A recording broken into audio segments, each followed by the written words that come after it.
Hey guys, good morning. It's Cecilia, aka ForRealCeil with 90 Days Can Do and the MLS Bitcoin Club. Coming to you today. It is Wednesday the 20th. It's my daughter's birthday. Woo woo. Oh my God. So let me back up so this lady can come in. I am excited. That is her birthday. Sorry. Get right. Okay. Great. I'm excited that it's her birthday, and I'm just happy for her that she is doing well, she's feeling well, and God is good all the time. So we had a beautiful weekend. It was really a nice time. It's good, always good to spend time with family. I wanted to talk a little bit about intent because I was listening to some people talk, and then I was listening to news today, and I was watching in Australia. This lady saved a little baby koala bear from the fires. You know, they have brush fires in Australia, just like, in California they get these big brush fires, and it happens around the world. It's kind of like nature's way of clearing out stuff, and then there's also evolution, but there is a high risk. It's a high mortality rate in those cases, and it's a big issue for people when they live in areas like California where houses and things are catching fire and stuff. So it's a harsh part of our world and our ecosystem, and then negligence from people too. So but I want to talk about intents because some people really have great intentions. They're very caring, concerned with others' well-being, concerned with other people's feelings, concerned with how people take what they are putting out into the universe. So it's very good. For a long time, I guess, I don't know if I could say it right. I was always a talker. If I had something on my mind, I would say it. I'm just plain and simple. I say what I'm thinking, and I mean what I say, and I say what I mean. And I don't cut edges, because that's how we were brought up. If something was on our mind, it would come out our mouth. If we believed in something, we stood for it. Because if you don't stand for something, you'll fall for anything. And if you don't stand up for your rights, sometimes you'll get walked all over. So there were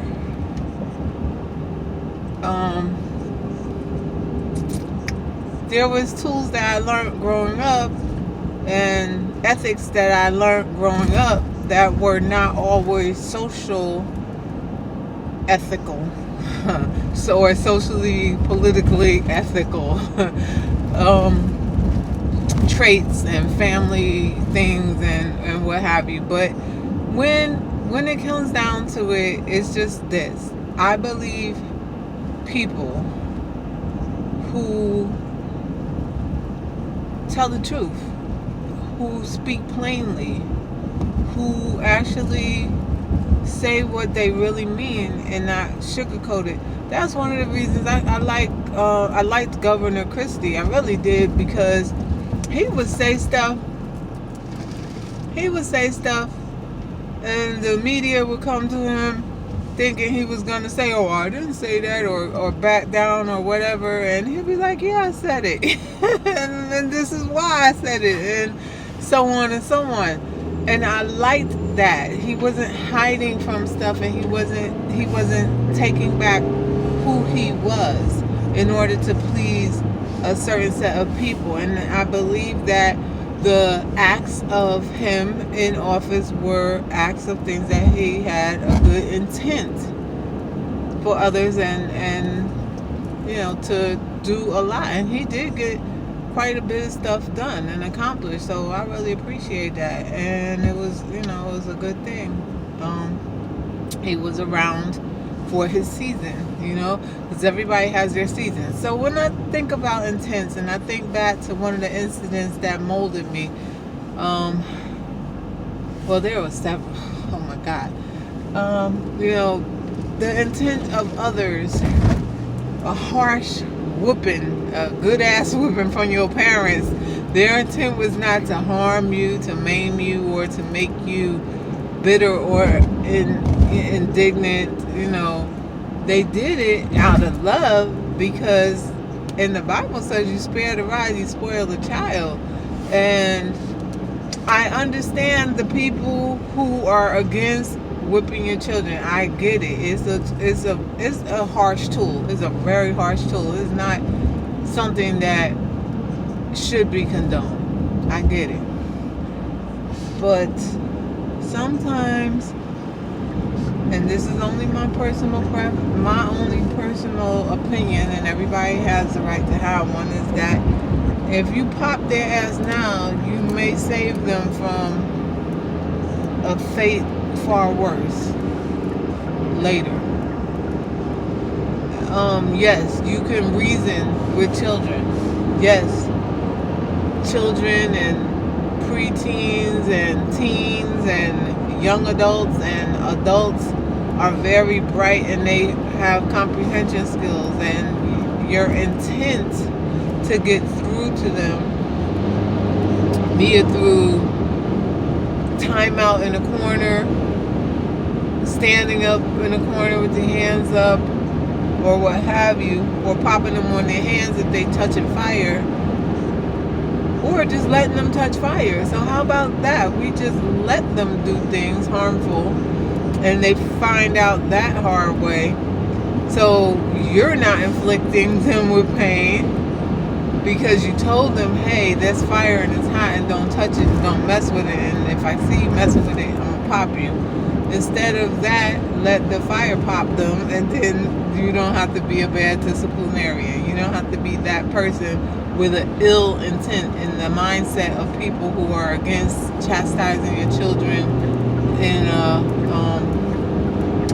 a way where you're actually whooping their butts. So you don't want to beat your kids. I understand. You don't want to pop them. You don't want to spank them. There is a difference between injuring somebody and harming them. Again, it's all about intent. Fear is a catalyst for a lot of things. Again, we're working in a real world. We're working with all kinds of mindsets and frames of thinking, and people who have different ideas and different concepts about life, reality, and their reality in their mind. Because again, everybody thinks different, even little kids. Remember when you were young and you may or may not have had an imaginary friend? Now that's the scary thing, because again, I'm a Christian, and I was brought up in a household where there was a lot of activity going on in the house, and it wasn't just all of this world. You know, we had things, we had ghosts, like that, and sometimes things were scary, you know, and that brings about different patterns in people, or different traits like bedwetting and stuff like that. You don't want to get up and go to the bathroom at night, because you know, shit, you might walk into somebody in the hall and they ain't live there, you know. It's stuff like that that can bring about all kinds of issues in people's lives. But intent, again, is if you live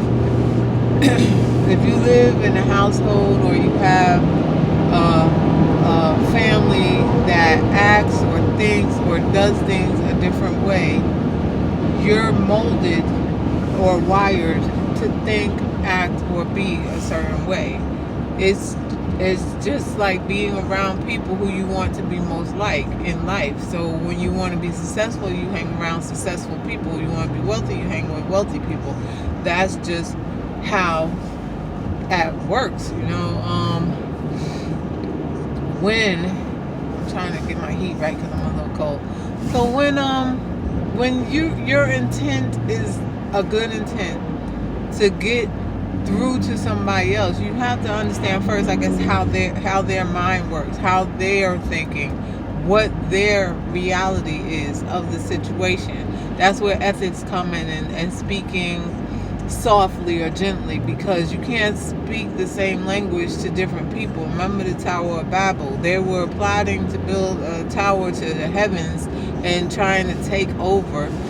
Everybody was speaking the same language, so God confused their languages and gave them a different tongue. So some were speaking different foreign languages now, and no one understood each other, so they couldn't complete their task because it was chaos. So now we're speaking to a different group. We're speaking to someone whose ears are not conceiving what we're saying, and the logic is no more. It's just like he's talking to deaf ears. So when you have an intent that's good, typically it can be seen in actions and deeds, whether there are lines that cross, lines that are crossed as far as nationality barriers, language barriers, vision or hearing impairment areas, because good deeds and good intents, comforting behavior is non-denominational, is non-generational, is non-nationality, is non-language barriers. It breaks all of those barriers. Kindness is kindness, no matter where it is relayed. Some people see the intent. Some people take kindness for weakness. Kindness is not weakness. Kindness is kindness. Kindness means that you have a respect for what God created. Oh God, this ain't gonna work. You have a respect for mankind, whether it's Asian, African, Caucasian, Korean, well, that's Asian, Dominican, Hispanic, whatever. Every nationality, every breed of people, every ethnicity, everywhere in the world, whether they are Russians, whether they are Soviets, whether they are what have you, because no matter what, don't think that God put a whole country or a whole continent of bad people on the earth. There's always good people somewhere, no matter where in the world. We were at war with Iraq and Iran. That doesn't make everybody from that country our enemy. That doesn't mean that everybody there deserves to be in a war-ridden land run by tyrants and ISIS and criminals and people who are really murdering people heinously, and they're living unimaginable lives that we cannot fathom. Our reality and our world could never relate. You may see something that you think is atrocious, where in another continent, another country, another land, it's the daily norm. And these are things that we don't understand people's intent. Intent, again, comes from different mannerisms. The intent of people can be misconstrued. The intent of a person raising their voice or yelling at a person can be misconstrued. I'll give you a good example, and this is so funny because I get a little complex.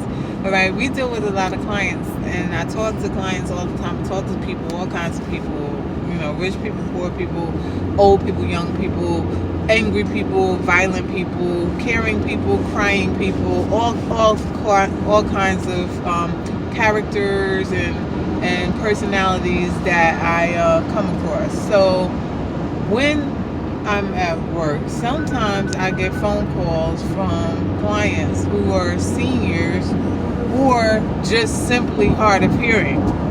And no matter what you say to them, how you're talking to them, they're like, I can't hear you. Can you speak up a little?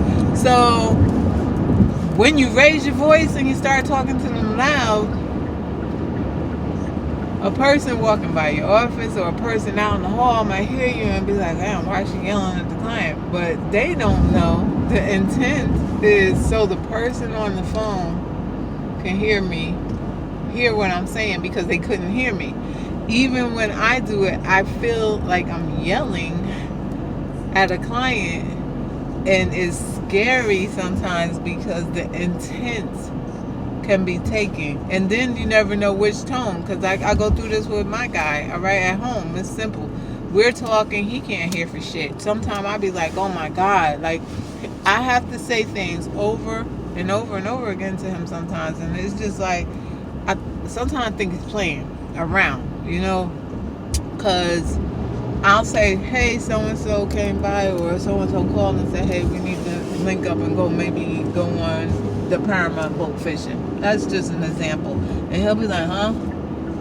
And I'll say, so-and-so called, and they said maybe we should check out the Paramount boat. Maybe they're catching stripers or something like that. And he'll be like, what? The stripers on the boat and blah, blah, blah. And I'll be like, oh, God. And then I have to say it louder.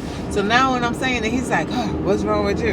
You got an attitude. You saying it all angry. I'm like, I said it 3 times now, and you still don't hear me. So I have to repeat myself, and I'm saying it loud so you can hear me. You don't be yelling when you're talking to someone. So, yeah, because they can hear me. So those are... that's an example of intent. My intent is not to sound pissed, not to be pissed, not to even sound like I'm angry or yelling, but to finalize the conversation, and so you can hear me, because obviously you can't hear me because you keep saying huh and what. So I'm repeating myself even louder now, and yes, with a little tinge of frustration, because I repeated myself 3 times already. I don't want to be like a robot. I cannot train myself yet to become that robotic, where my tone does not change to, and it's just like, if that was the case, we would never have urgency, we would never have excitement, we would never have sorrow, we would never have an intonation of our emotions in a conversation that means something, that strikes a chord with people, whether or not there's language barriers, because tone is an important thing, and it shows intent. Tone is a key element to speaking your emotions. Your tone carries a lot of weight, and people don't understand it, and it's a language barrier is there, or if a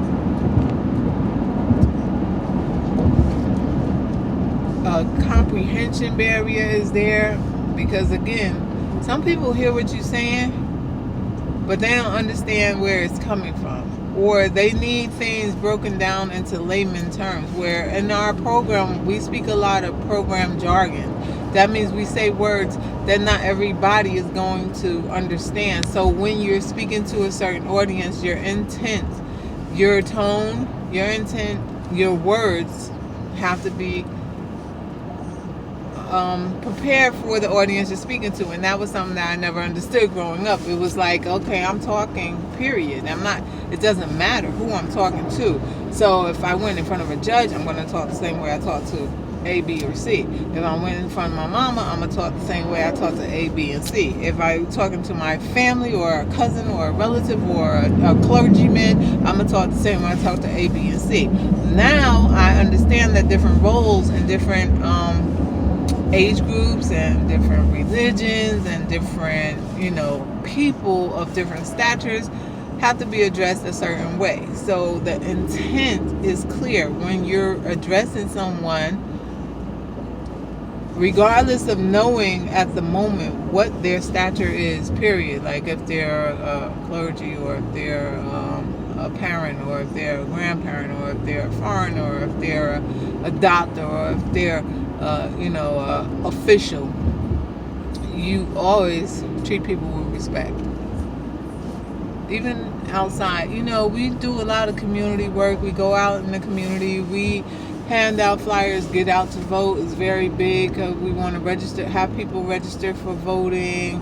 empower people. We do not choose, and we don't give them political advice, and we don't endorse any category, whether it's, green or Republican or Democrat. We don't endorse parties. We just advise people that voting is your voice, and it is very important to vote. We're canvassing and telling people about the census, how important it is to be counted in the census, because it makes a difference for your communities, it makes a difference for the officials, it makes a difference for funding, for grants and things of that nature in your own communities. Again, we're counting people and not citizens or non-citizens or residents or non-residents. It's just a count of people, and it's important to be counted.